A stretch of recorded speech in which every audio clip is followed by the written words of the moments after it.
ही आमची भूमिका आहे। आणि म्हणून गेल्या 2.5 वर्षाचा माझा मुख्यमंत्री पदाचा कार्यकाळ बघा आणि आता देवेंद्रजी मुख्यमंत्री आहेत, आम्ही टीम म्हणून पुढे चाललोय। आज शेतकरी असो, कष्टकरी असो, वारकरी असो, लाडक्या बहिणी असो, युवा असो, प्रत्येकाच्या प्रश्नाला आम्ही न्याय देण्याचा प्रयत्न केलेला आहे। आणि म्हणूनच गेल्या अनेक वर्षामधला जर आपण महाराष्ट्राच्या कामांचा इतिहास बघितला, विकासाचा वेग पाहिला आणि गेल्या 4-5 वर्षामधला विकासाचा वेग आपण जर पाहिला तर मी जे बोलतोय ते समोर आपल्या आहे। मुंबईतलेच बघा, coastal road, Atal Setu, metro, car shed, समृद्धी महामार्ग ही फक्त तोंडावर अगदी असलेली नावं आहेत, परंतु महाराष्ट्राच्या कानाकोपऱ्यामध्ये आज ज्या पद्धतीने या महाराष्ट्राचा विकास होतोय, एक डबल इंजिनचे सरकार या राज्यामध्ये काम करत आहे। केंद्रातून देखील आम्हाला आदरणीय प्रधानमंत्री नरेंद्र मोदीजी पाठिंबा देत आहेत, सपोर्ट करतायत मोठ्या प्रमाणावर। गेल्या 10 वर्षामध्ये यापूर्वी यूपीए सरकारमध्ये पूर्वीच्या यूपीए सरकारने 2 लाख कोटी दिले होते, मोदीजींच्या सरकारने आम्हाला 10 वर्षामध्ये 12 लाख कोटी रुपये दिले। ही शेवटी केंद्र आणि राज्य मिळून हे डबल इंजिनचं सरकार आमचं काम करतंय आणि म्हणूनच वेगवान पद्धतीने या राज्याचा विकास आम्ही करतोय। मोठ्या प्रमाणावर गुंतवणूक इथे येते, infrastructure, skill development, connectivity, skill manpower, या सगळ्या गोष्टी ज्या आहेत या सगळ्या आम्ही या ठिकाणी पुरवतोय आणि म्हणूनच हे राज्य पुढे जात आहे। आणि म्हणून लोकप्रतिनिधींना काय पाहिजे? लोकप्रतिनिधींना विकास पाहिजे, लोकप्रतिनिधींना त्यांच्या मतदारसंघातल्या लोकांना न्याय देण्याची आवश्यकता आहे आणि त्यासाठी ते येत आहेत। आणि म्हणूनच काही लोक मग गेला की त्याच्याबद्दल काय काय चर्चा होती ती आपल्याला माहीत आहे। असेपर्यंत चांगला आपला तो बाब्या, दुसऱ्याचं ते कार्ट, असं जे काही सुरू आहे आणि आताही काही लोक काय काय म्हणतायत त्याच्यावर मी काय बोलू इच्छित नाही, परंतु मी आपल्याला एवढंच सांगतो की आम्ही ज्या पद्धतीने पुढे जातोय, एक विकासाचा अजेंडा घेऊन आम्ही पुढे जातोय। सर्वसामान्य माणसाच्या जीवनामध्ये बदल घडवण्याचा एक निर्धार घेऊन आम्ही पुढे जातो। या महाराष्ट्राचा विकास अधिक जोमाने कसा होईल ही भूमिका घेऊन पुढे जातो आणि म्हणून लोक येत आहेत, म्हणून लोक जॉईन होत आहेत। आणि म्हणूनच मी आज सचिन अहिर यांचं मनापासून अभिनंदन करतो आणि मनापासून त्यांना शुभेच्छा देतो।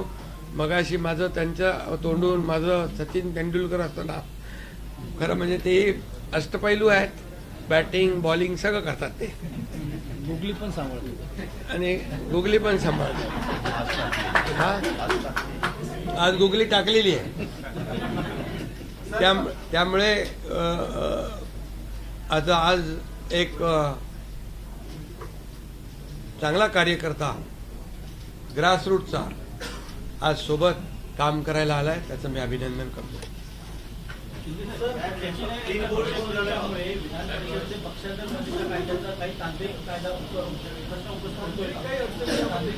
अरे बाबा, एकनाथ शिंदे जे करतो ते फुल प्रूफ करतो, फुल प्रूफ, त्याच्यामुळे काही अडचण त्याच्यामध्ये नाही। आणि आपल्याला माहित आहे, मी आता काय त्याच्यावर खुलासा करू इच्छित नाही, परंतु जे काही काम आहे ते फुल प्रूफ आहे, चिंता का नसावी।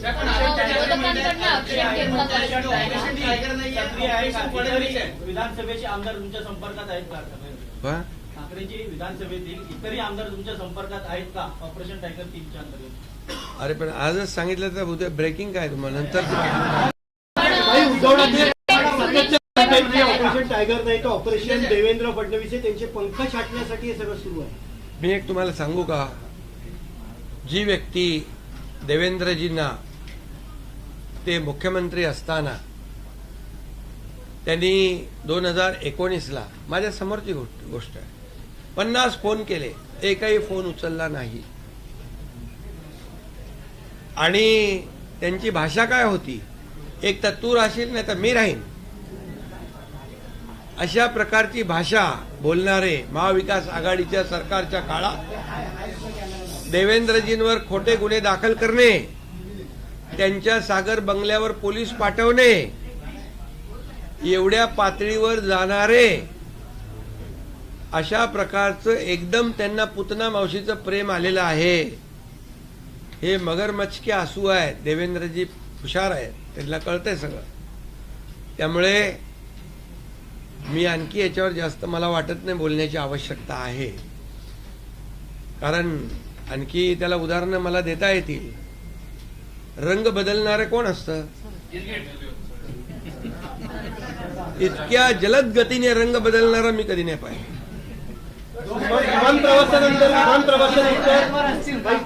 विमान प्रवासानंतर या चर्चा सुरू.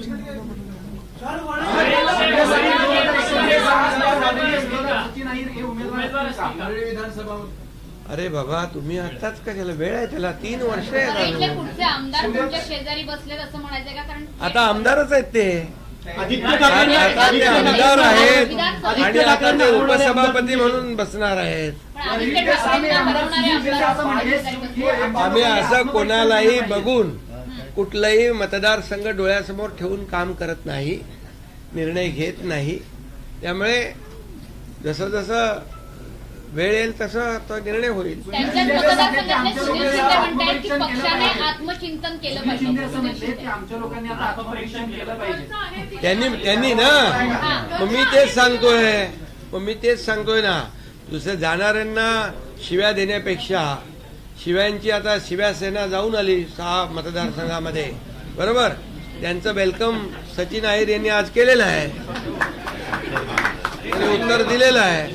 त्यामुळे मी एवढं सांगतो, आत्मपरीक्षण करणं, आत्मचिंतन करणं हे त्यांनीही करावं पाहिजे. हे आता सुनील शिंदेच बोलतायत, याचा अर्थ खरंच करायला पाहिजे.